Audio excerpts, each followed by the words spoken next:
La métaverse. C'est quoi la métaverse? C'est un jeu, c'est un film? La métaverse. Ou quand la fiction va dépasser la réalité. Ou la réalité sera dans une fiction. La métaverse. Tu sais, tu comprends mieux maintenant la une de The Economist à l'époque. Tu voyais une femme qui était chez elle en pyjama devant son ordinateur. En face d'elle, il y avait la même qu'elle, mais qui était au travail. En disant que la maison, même dans le travail, enfin, la maison plutôt va remplacer les lieux de travail. Et c'est ça la métaverse. Et la première métaverse qu'il y a eu, c'était justement le travail à domicile. Ouais, je travaille à domicile, ouais, je suis chez moi, ouais. Mais c'est le début de la métaverse. Ça y est, on est dedans, on est en plein dedans. La métaverse, c'est le petit rejeton des Sims. La métaverse a déjà commencé avec les Sims.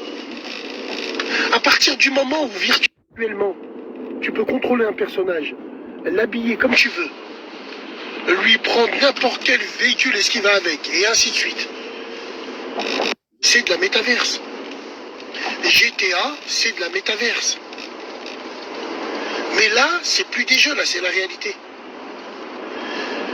Tu vas être payé par métaverse, tu vas travailler dans la métaverse. Il y en a même, ils se font violer dans la métaverse. Et ils déposent plainte. Tête de ma mère. Bah ouais, tu déposes plainte. Ça va être quoi bientôt dans la métaverse? On va rentrer au Hypes. T'imagines, tu rentres au Hypes dans la métaverse. Mais ça va pas être réel. Ça va être virtuel mais réel. Parce que tout sera contrôlé dans la métaverse. La vie de tous les jours. C'est un truc de dingue. La métaverse. On va faire des émissions de radio dessus, Inch'Allah. Parce qu'il faut parler de ça. Ou quand l'enjeu dépasse le jeu. Bientôt une mort dans la métaverse. Maintenant, tu peux mettre un casque 3D et faire ton hajj. Tu fais ton casque 3D. Tu mets un casque 3D et tu fais ton hajj. Et bientôt, il y aura des imams de clé USB qui vont valider le hajj par métaverse. Putain.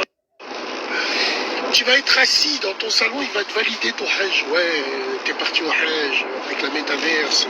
Parce qu'il y a un hadith qui a été rajouté. Ouais, mais on est en plein dedans. Alors évidemment, j'ose même pas te parler de la population du web sur la métaverse. Tu vois, vu qu'on sait tous que les gens du net sont des moutons.